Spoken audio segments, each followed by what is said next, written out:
The courtroom erupted in laughter as Deputy Frank Dalton slammed a crude sketch on the table. A caricature of James Carter, a black man in a tailored suit drawn with exaggerated features and chained wrists, labeled Trouble in a Tie. His partner, Deputy Lena Voss, cackled, her voice slicing through the Maricopa County courthouse like a siren, her badge glinting as she leaned forward to taunt, "Look at him, thinking he's somebody." My heart pounded, not from fear but from the fire of a truth they didn't yet know. I wasn't just a defendant, I was the FBI Director of Internal Oversight, here to unravel their system's rot. Their laughter stopped cold when I slid a note across the table, my handwriting sharp as a blade. "Your mockery is evidence, and I'm collecting it." Dalton's smirk froze, his eyes darting to the paper, but it was too late. The room's air shifted, and I knew the real trial had just begun. I sat at the defendant's table, my 6'3" frame steady, my navy tie knotted with precision, a slim folder in my hands holding secrets they couldn't imagine.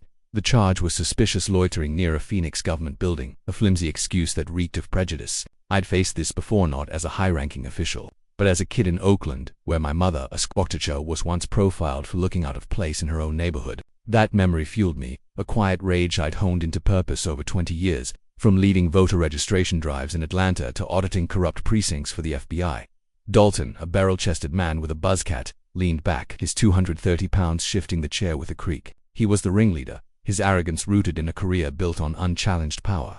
His father, a retired sheriff who taught him to trust his gut over evidence.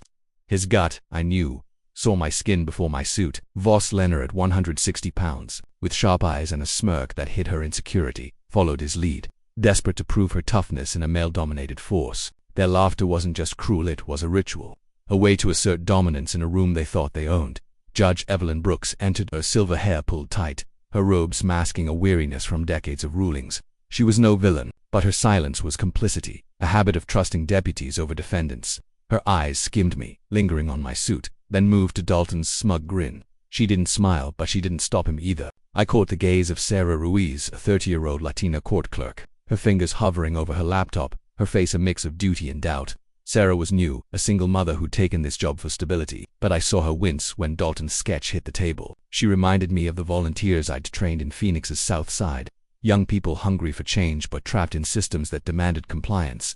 In the back row sat Agent Claire Nguyen, a 5'6" DOJ operative, her black hair tied back, her tablet glowing with real-time data. Claire and I had worked together in Chicago, exposing a precinct's falsified reports. Her presence was my ace, a silent promise that every word, every gesture, was being archived. Dalton's pen scratched again, this time inking back to the streets beneath another caricature.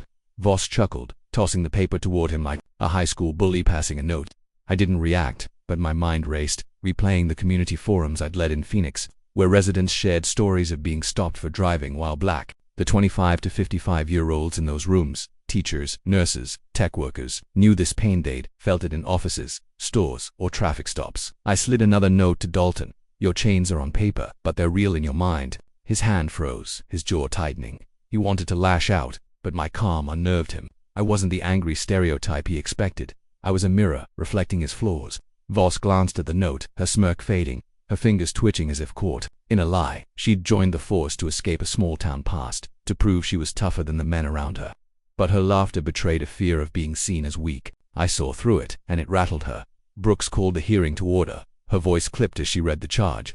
"Suspicious loitering," she said, her eyes flicking to the deputy's table. Dalton stood, presenting a grainy photo from a surveillance camera 12 feet high, outdated, showing a figure in a hoodie. "Not me." We identified him by his demeanor, he said, his tone bold but hollow demeanor. The word was a dog whistle, a code for bias. I thought of my mother, her face tight with dignity as she was questioned for standing outside her own school. I'd turned that pain into action, founding a mentorship program for Phoenix teens, teaching them to navigate a world that judged them by skin. I could have spoken, could have torn apart Dalton's flimsy evidence, but I waited.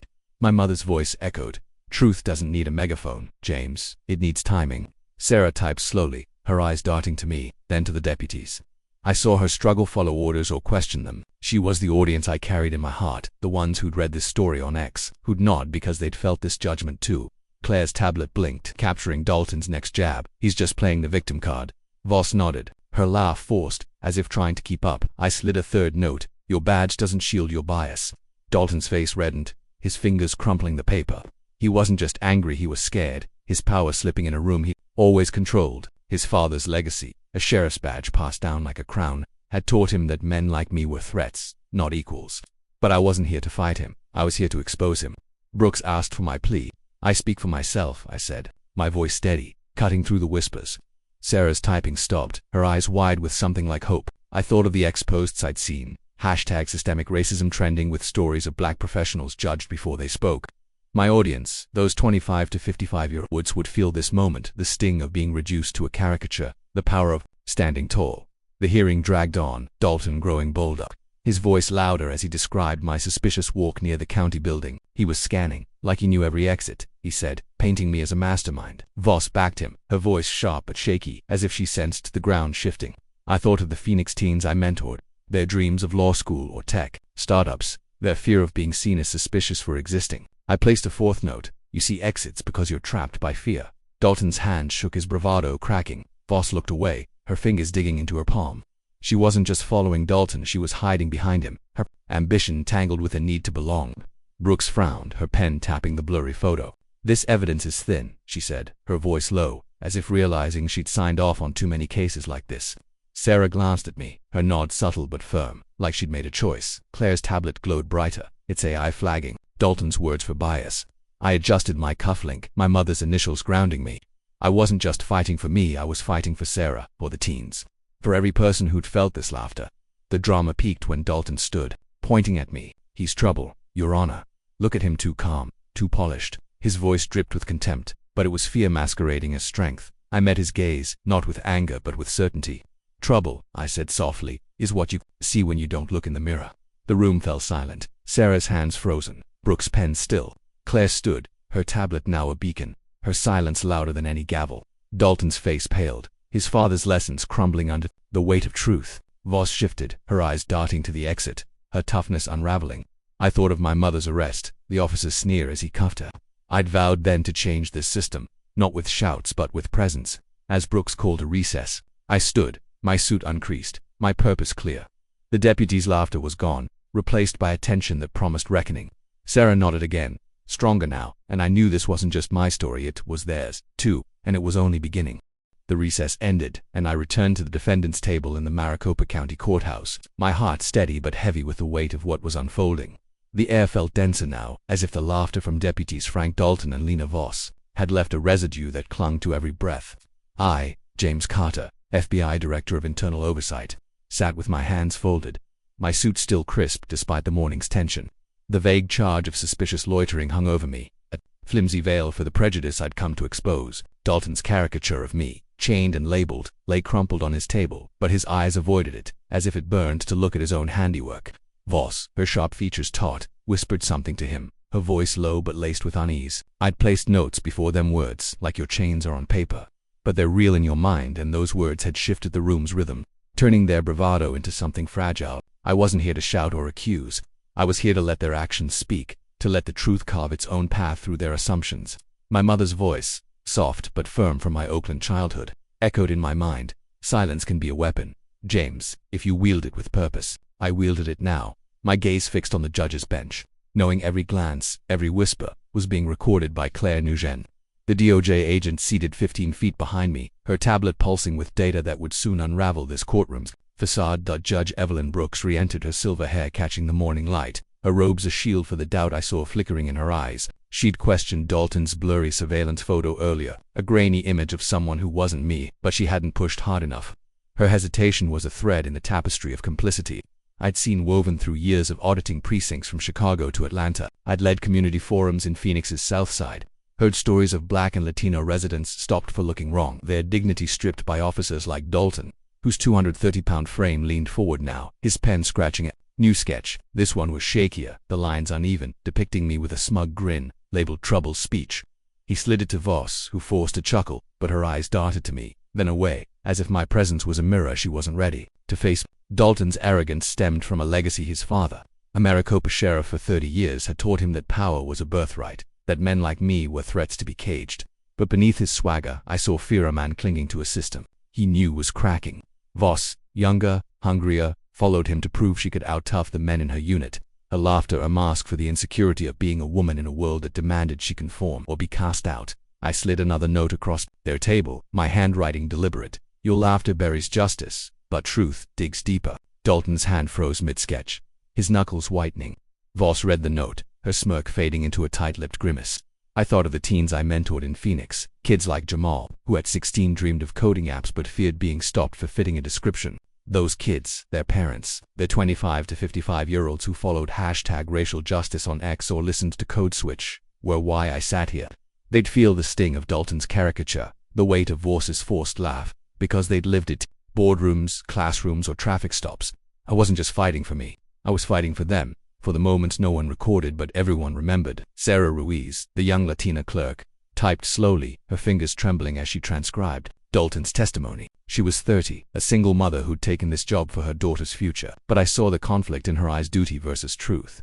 I'd seen that look in my mother, a teacher who'd faced a principal's bias but kept teaching. Her courage, a quiet fire I carried now.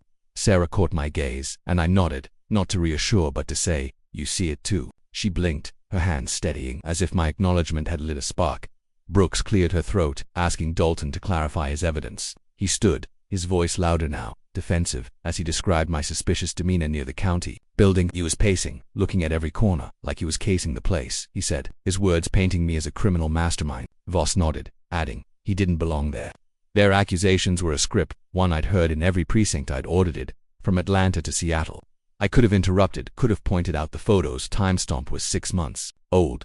But I waited. My mother's lessons had taught me that truth needed space to breathe. I thought of the Phoenix forum I'd led last month, where a nurse, Maria, shared how she was followed in a store because of her skin. The audience, teachers, coders, parents nodded, their stories weaving a tapestry of shared pain.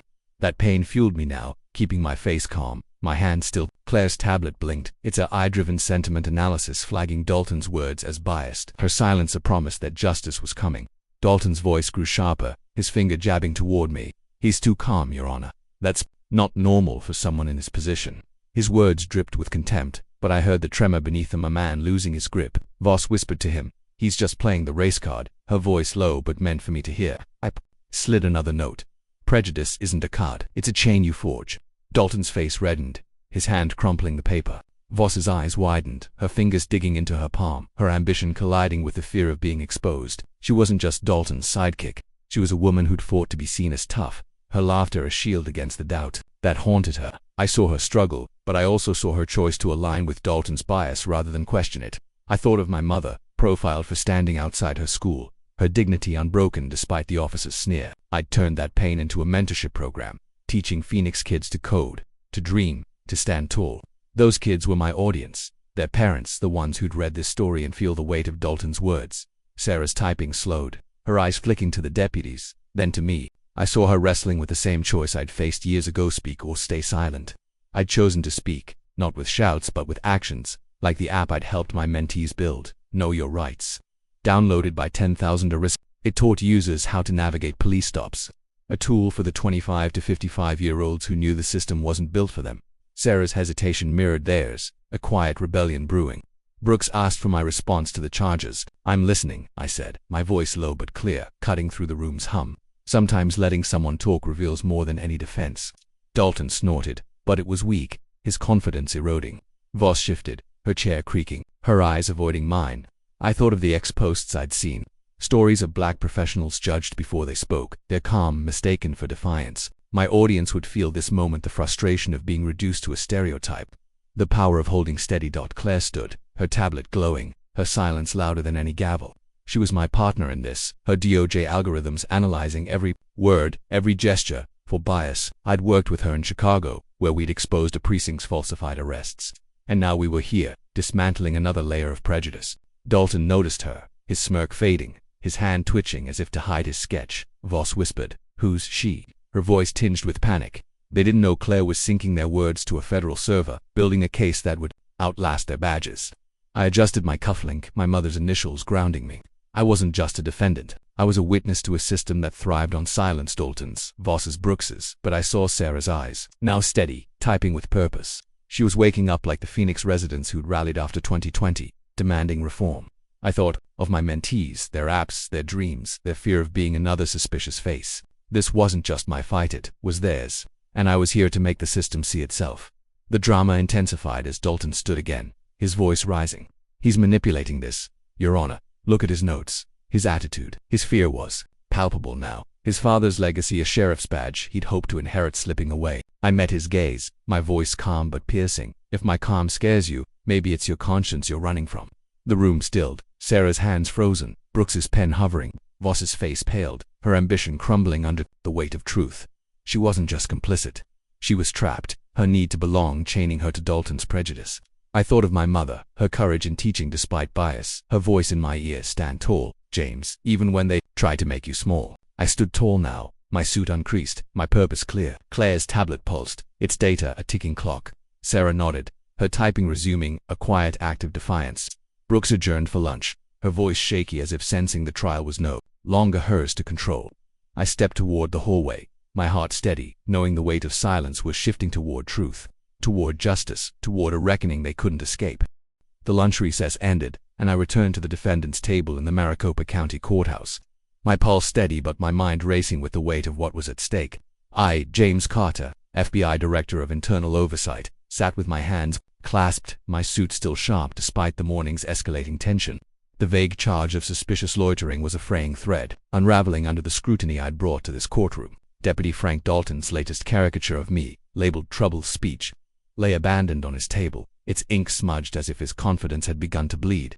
Deputy Lena Voss, her sharp eyes now clouded with doubt, whispered to him, her voice a mix of defiance and fear. "My notes, your laughter buries justice. Prejudice isn't a card, it's a chain you forge," had cracked their bravado, and now the room felt like a taut wire, ready to snap. I wasn't here to break it, I was here to let their own actions pull it apart. My mother's words from my Oakland childhood echoed, "Truth doesn't rush, James, it waits for the right moment." That moment was coming, and I felt it in the uneasy glances, the hushed whispers, the weight of every eye in the room. Judge Evelyn Brooks took her seat, her silver hair catching the afternoon light, her face etched with the tension she couldn't mask. She'd questioned Dalton's flimsy surveillance photo before the break, a blurry image of someone who wasn't me, but her hesitation had lingered, a sign of a judge too accustomed to trusting deputies over defendants. I'd seen that trust in every precinct I'd audited, from Atlanta to Seattle, where officers like Dalton wielded power like a birthright. Dalton, his 230-pound frame hunched forward, scribbled a new sketch, his pen shaking as he drew me with a mocking grin, captioned "Playing the race card." He slid it to Voss, who forced a laugh, but it was brittle, her fingers twisting at loose thread on her uniform. Dalton's arrogance was a legacy, inherited from his father, a Maricopa sheriff who'd taught him that black men were threats to be contained. But beneath his swagger I saw a man unraveling, his fear of losing, controlled driving every jab. Voss, desperate to prove her toughness in a force that demanded she outdo the men, clung to his lead, her laughter a shield for the insecurity that gnawed at her. She wasn't just complicit, she was trapped, her ambition chaining her to Dalton's prejudice. I spoke for the first time, my voice low but clear, cutting through the courtroom's hum. "Prejudice isn't a card," I said, my eyes locked on Dalton. "It's a chain you forge, and it's weighing you down." The room stilled, Dalton's pen dropping with a soft clatter. Voss's face paled, her hands clenching as if to hold on to her fading bravado. I thought of the Phoenix teens I mentored, like Aisha, a 17-year-old aspiring lawyer who'd been profiled for walking home from debate practice. Her story, shared at a community forum I'd led in South Phoenix, echoed in this room, the sting of being judged before you speak, a pain the 25 to 55-year-olds in my audience knew well. Whether from ex-posts or their own lives, they'd feel this moment, the frustration of Dalton's sneer, the hope in my defiance. Sarah Ruiz, the Latina clerk, froze mid-typing, her eyes wide with a mix of fear and resolve. She was 30, a single mother who'd taken this job for her daughter, but I saw her wrestling with the truth I'd come to expose. I'd founded a mentorship program in Phoenix, teaching kids like Aisha to code apps like Know Your Rights, downloaded by thousands across Arizona. Sarah reminded me of those parents, the ones who'd not reading this, knowing the cost of silence. Brooks leaned forward, her voice sharper now. "Deputy Dalton, your evidence is dated. Explain." Dalton stood, his face flushed, his words stumbling. As he repeated, he was acting suspicious, Your Honor, scanning the building like he knew too much. His voice cracked, betraying the panic beneath his bluster. His father's legacy, a sheriff's badge he'd hoped to inherit, was slipping, and he knew it. Voss backed him, her tone forced. "He didn't belong there," she said, but her eyes avoided mine, her fingers digging into her palm. I saw her struggle, not just loyalty to Dalton, but a deeper fear of being seen as weak if she questioned him. I thought of my mother, profiled for standing outside her Oakland school, her dignity unbroken despite the officer's sneer. I'd turned that pain into action, launching a Phoenix workshop series, Truth and Justice, training officers to recognize bias. The 25 to 55-year-olds at those workshops, from nurses to coders, shared stories of microaggressions, their voices fueling my resolve now. I slid another note to Dalton. Your fear sees threats where there's only truth. His hand shook, crumpling the paper, his eyes darting to Voss for support she couldn't give. Sarah's typing slowed, her gaze flicking between me and the deputies. I saw her inner battle: follow the system or fight it. She'd started a blog, Voices from the Bench, after my first note. A quiet act of defiance I'd learned about through a Phoenix activist group on X. Her posts, raw and anonymous, echoed the stories I'd heard at forums: Black and Latino residents judged by their skin, not their actions. My audience, scrolling X or listening to the 1619 Project podcast, would see themselves in Sarah, in her courage to question. Claire Nguyen stood, her 5'6" frame commanding the room, her tablet glowing with data syncs to a DOJ server. She'd been my partner in Chicago, exposing falsified reports, and now her AI-driven bias alert system flagged Dalton's words in real time. She didn't speak, but her presence was a thunderclap, a signal that this trial was no longer local. Dalton noticed her, his smirk gone, his hand twitching as if to hide his sketch. Voss whispered, "She's nobody," but her voice trembled, her ambition colliding with the fear of exposure. I thought of the app my mentees built. Its code a shield for communities like South Phoenix, where Aisha and others faced daily prejudice. I'd taught them to channel fear into creation, just as I'd learned from my mother's courage. Her voice rang in my mind. "Stand tall, James, even when they try to make you small." I stood tall now, my cufflink engraved with her initials catching the light. Dalton's voice rose, desperate now. "He's manipulating this. Your honor, look at his comments, unnatural." His fear was raw, his father's lessons crumbling under the weight of truth. I met his gaze, my voice steady. "If my calm scares you, maybe it's because you know what's coming." The room froze, Sarah's hand still, Brooks's pen hovering. Voss's face drained of color, her toughness unraveling as she realized she'd tied herself to a sinking ship. Claire stepped forward, her tablet now a beacon, and presented a 10 by -14-inch dossier with a DOJ watermark. "James Carter, Director of Internal Oversight, FBI," she said, her voice clear-cutting through the silence. "This hearing is under federal review." Gasps rippled through the room. Dalton dropped into his chair, his 230 pounds slumping, his eyes wide with panic. Voss froze, her hands clenched, her ambition shattered. Brooks's face paled, her fingers tracing the dossier's edge, realizing her decades of rulings were now under scrutiny. I thought of the Phoenix Forum where Maria, the nurse, had shared her story of being followed in a store. The 25 to 55-year-old. Their stories shared on X. Were my audience parents professionals? Activists who'd feel this moment's triumph, the shock of justice turning the tide. Sarah's eyes met mine, her nod firm, her blog's next post already forming in her mind. I'd launched Truth and Justice to train officers, but also to empower clerks like Sarah, to give them a voice. Claire's dossier detailed 12 months of misconducted 50 audio clips, 200 pages of altered reports of Elton's that would outlast Dalton's badge. I stood, my suit uncreased, my purpose clear. "Justice isn't my title," I said, my voice ringing. "It's your choice to see truth." The room held its breath, the tide turning, not with a shout, but with the weight of truth breaking through. The courtroom in Maricopa County Courthouse stood frozen, the air thick with the aftermath of Claire Nugent's revelation that James Carter was not a defendant but the FBI Director of Internal Oversight.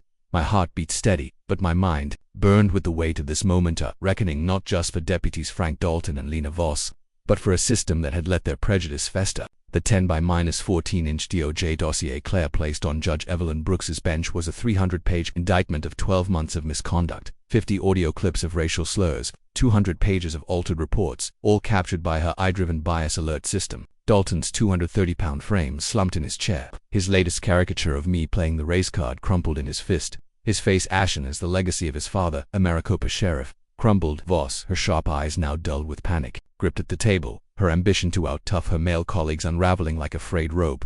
I stood, my 6'3" frame unyielding, my suit uncreased, and spoke, my voice clear but not loud.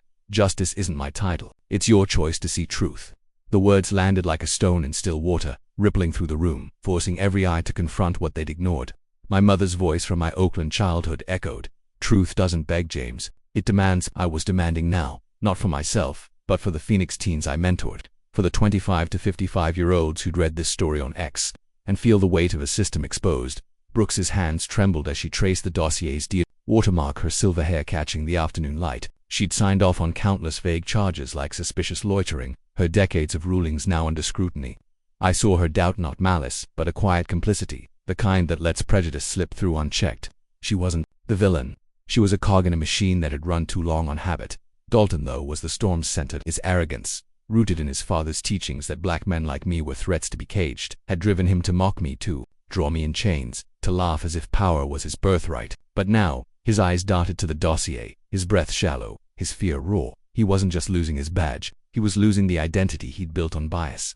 A man who'd risen in Maricopa's ranks by silencing dissent, by turning suspicion into truth. Voss, her 160-pound frame rigid, was no longer his shadow. Her laughter had been a mask for her need to belong, to prove she could outlast the men who doubted her. But as Claire's words echoed, "This hearing is under federal review," Voss's face betrayed a deeper wound, the realization that her ambition had tied her to a sinking ship. Sarah Ruiz, the 30-year-old Latina clerk, stood at her desk, her fingers no longer typing but clutching a pen, her eyes fierce with a decision made. She'd started her blog, Voices from the Bench. After my notes shook her silence, her anonymous posts now trending on X as #CourtroomTruth, shared by Phoenix residents who knew the sting of being judged by skin. Sarah was a single mother, her daughter's future, her anchor, and I saw in her the courage I'd seen in my mother, who'd taught despite bias, her dignity a quiet fire. Sarah stepped forward, her voice trembling but clear. "I'm filing an ethics complaint against the deputy's conduct." The room gasped, Dalton's head snapping toward her, his eyes blazing with betrayal.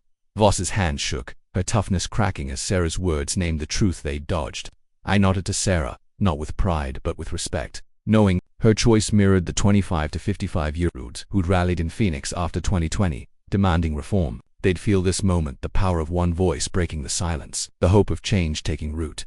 I thought of the Truth in Justice workshop I'd launched in Phoenix, a 6-week program training officers to recognize bias, attended by 200 Maricopa deputies. I'd stood before them, sharing stories of my mentees like Aisha, whose dream of law school was shadowed by fear of profiling. The workshop wasn't just training, it was a challenge to see beyond badges, to question reflexes that judged skin before character. Dalton had attended once, sitting in the back, arms crossed, smirking as I spoke. He'd whispered to Voss, "He's just preaching." But now, in this courtroom, his smirk was gone, replaced by a fear he couldn't name. His father's legacy had taught him that power was control, that men like me were threats to be mocked. But I saw deeper. Dalton's fear wasn't just of losing his job, it was of facing a world where his gut wasn't law. Voss too was unraveling, her ambition to prove herself in a male-dominated force, now a chain she couldn't break. She'd laugh to fit in, to silence the doubts of colleagues who called her too soft. But as Sarah spoke, Voss's eyes met hers, and I saw a flicker of regret, a woman realizing she'd traded her conscience for acceptance. Claire stepped forward, her 5'6" frame commanding, her tablet now a beacon of evidence. She placed a second dossier on the bench, this one detailing Dalton's history, 15 years of uninvestigated complaints, 30 reports with racial bias flags, all buried by a system that trusted his badge over truth. "Deputies Dalton and Voss are suspended pending federal investigation," she said, her voice steady, cutting through the room's tension. Dalton's face drained, his hands clenching the table, his legacy shattered. Voss slumped, her eyes fixed on the floor, her ambition reduced to ash. Brooke stood, her voice barely audible. "I'm recusing myself. I need to reflect." Her admission wasn't defeat. It was a crack in the system, a judge acknowledging her role and letting bias slide. I thought of my mother, profiled for standing outside her school, her courage in teaching despite scorn. I'd turned that pain into action, mentoring Phoenix teens to build apps like Know Your Rights, empowering communities to stand tall. My audience, parents, professionals, activists scrolling X would feel this reckoning. The triumph of truth over prejudice, the power of one person's choice to speak. I stepped to the center of the room, my cufflink catching the light, my mother's initials grounding me. "This isn't about me," I said, my voice ringing. "It's about the choices you make when you think no one's watching." The words weren't for Dalton or Voss. They were for Sarah, for the gallery, for the 25 to 55-year-olds who'd read this and see themselves in the fight. I'd launched a new initiative, Reflect Phoenix, a community-led campaign to install mirrored plaques in public buildings inscribed, "Reflect who you serve." The first plaque, 5 feet by 3 feet, would hang in this courthouse, a silent challenge to check biases before acting. Sarah's blog had inspired it. Her #CourtroomTruth posts sparking a movement that reached 10,000 Arizonans, from teachers to tech workers, all demanding accountability. Dalton's eyes met mine, not with defiance but with defeat, his father's lessons now a weight he couldn't carry. Voss's hands trembled, her ambition replaced by a question she couldn't answer. Who was she without the badge she'd fought for? The gallery stirred, whispers spreading as Brooks left the bench, her robes trailing like a fading era. Sarah stood taller, her pen now a tool of truth, her blog a beacon for others trapped in silence. Claire packed her tablet, her silence a promise that the data would speak louder than any gavel.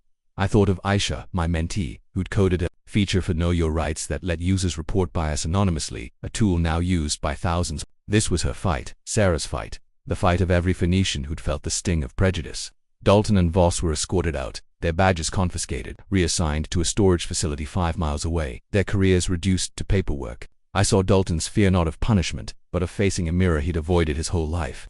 Voss's regret was quieter, her eyes lingering on Sarah, as if wishing she'd chosen differently. I stood, my suit uncreased, my purpose clear. The reckoning wasn't just theirs, it was the system's, and it was only the beginning. As I stepped toward the hallway, the mirrored plaque's future spot loomed in my mind. A symbol that truth wasn't just my burden, it was everyone's to carry.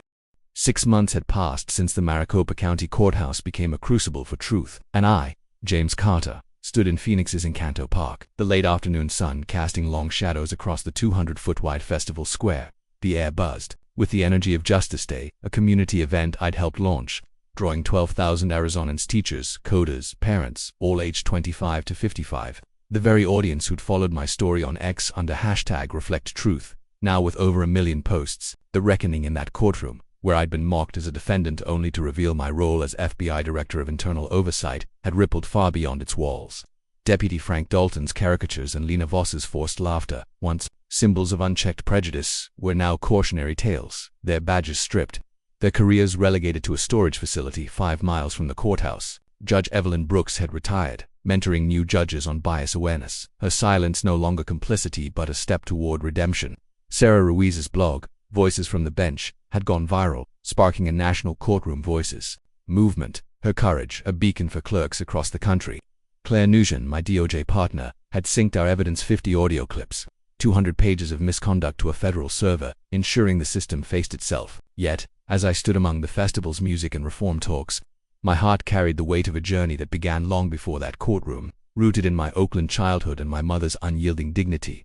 The courthouse itself had transformed, its case dismissals dropping 40% due to stricter evidence rules, a direct result of the eye-driven bias alert system Claire introduced. A 5-foot by 3-foot mirrored plaque now hung in the hallway, inscribed "Reflect Who You Serve," a symbol I'd championed through my Reflect Phoenix campaign. It wasn't just decor, it was a challenge, forcing every passerby to confront their biases.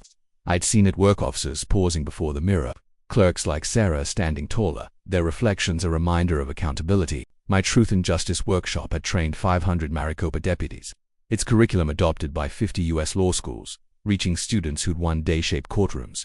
I thought of Aisha, my 17-year-old mentee, whose Know Your Rights app now had 20,000 downloads, empowering Arizonans to navigate prejudice with knowledge. Her dream of law school, once shadowed by fear of profiling, now burned bright. Her story echoing in the festival's crowd: parents who'd faced microaggressions, professionals who'd felt stereotyped, activists who'd rallied after 2020. They were my audience, the 25 to 55-year-olds who'd read this on X, listened to Code Switch, or discussed the 1619 Project at book clubs, their lives intertwined with the fight against racism. Dalton's fall was complete, his 230-pound frame no longer commanding but diminished, his father's sheriff legacy a hollow echo. He'd resigned quietly, his name erased from Maricopa's honors list, his 15 years of uninvestigated complaints now a case study in my workshop. I saw his fear that day in court, not of punishment, but of facing a world where his gut wasn't law. His prejudice, rooted in a belief that black men like me were threats, had been his undoing. His caricatures, evidence of a mind chained to bias. Voss, too, had faded, her ambition to out-tough her male colleagues reduced to a desk job in that distant storage facility. Her laughter, once a shield for insecurity, now haunted her, her regret visible in the way she'd avoided Sarah's gaze as she left. I didn't hate them, I pitied them, their lives a warning for the festival crowd: nurses, tech workers, teachers who knew the cost of silence. Sarah's blog had given them a voice. Her latest post about a Phoenix clerk who'd reported bias trending with 50,000 shares. She stood at the festival, her daughter by her side, handing out flyers for courtroom voices, her courage a spark that lit others. Brooks's mentorship program was her redemption, training judges to question evidence before signing off. I'd met her last month, her silver hair looser now, her eyes softer as she admitted, "I trusted the system too long, James." Her honesty moved me, reminding me of my mother, who'd taught despite scorn, her dignity a lesson in resilience. I'd planted a tree in Encanto Park that morning, a mesquite symbolizing growth from truth, its roots a nod to my mother's strength. The festival pulsed around it: music from a local band, reform talks by activists, booths offering free downloads of Aisha's app. I saw Sarah speaking to a crowd, her voice steady, her daughter clapping, a scene that would resonate with my audience: parents who wanted better for their kids, professionals who'd faced bias in boardrooms, Claire joined me, her Framecom, her tablet now a tool for training, not just evidence. The data's changed policy, she said, her voice quiet but firm. Maricopa's under a federal lens now. Her work had ensured Dalton's and Voss's actions weren't buried. A victory for the 25 to 55-year-olds who'd seen systems fail them. I thought of the ex-posts flooding #ReflectTruth. Stories of Arizonans confronting bias in schools, offices, streets. One post from a Phoenix teacher read, "Carter's mirror made me check my own assumptions." That was my goal, not fame, but reflection. I'd declined TV interviews, speaking only at FBI trainings in D.C., 1,200 miles away, where my manual, Ethics Over Instinct, was now required reading. It wasn't about me. It was about the system, about Aisha's app, Sarah's blog, the mesquite tree growing in the park. Dalton's and Voss's names lingered as warnings, whispered in Phoenix diners, a reminder to the crowd here, activists, coders, parents, that prejudice wasn't just personal, it was systemic, and change started with choice. I saw a young man, maybe 25, at the festival, wearing a Reflect Phoenix shirt, his eyes bright with purpose. He reminded me of myself at that age, organizing voter drives in Atlanta, fueled by my mother's arrest, her dignity my guide. As the festival wound down, I stood by the mesquite tree, my cufflink catching the fading light, my mother's initials, grounding me. I reflected on my journey from an Oakland kid watching his mother profiled, to a mentor in Phoenix, to an FBI director exposing a courtroom's rot. I'd learned that justice isn't a verdict, it's a series of choices to stand, to speak, to reflect. My notes to Dalton and Voss weren't attacks, they were mirrors, forcing them to see their chains. Sarah's courage, Claire's data, Aisha's apthies were the legacy, not my title. I'd faced laughter, stereotypes, abuse of power, but I'd chosen truth, not anger, patience over rage. My mother's voice rang clear, "Stand tall, James, even when they try to make you small." I'd stood tall, and now Phoenix stood taller. Its courthouse, a place where mirrors demanded accountability, where #ReflectTruth sparked a movement. I looked at the crowd, 25 to 55-year-olds dancing, talking, planning, reform, and felt hope they'd read this story, share it on X, discuss it in book clubs, and ask themselves the same question I now pose to you, if you were in a similar situation, facing racial prejudice and mockery, abuse of power and disrespect in a courtroom, stereotyping based on appearance, how would you approach it to achieve the best possible outcome? Would you shout, stay silent, or stand steady, letting truth carve its path? I didn't need applause or headlines. I needed you to choose, to reflect, to act. The mesquite tree swayed, its roots deep, its branches reaching, a symbol that truth, once planted, grows beyond one person, one courtroom, one city.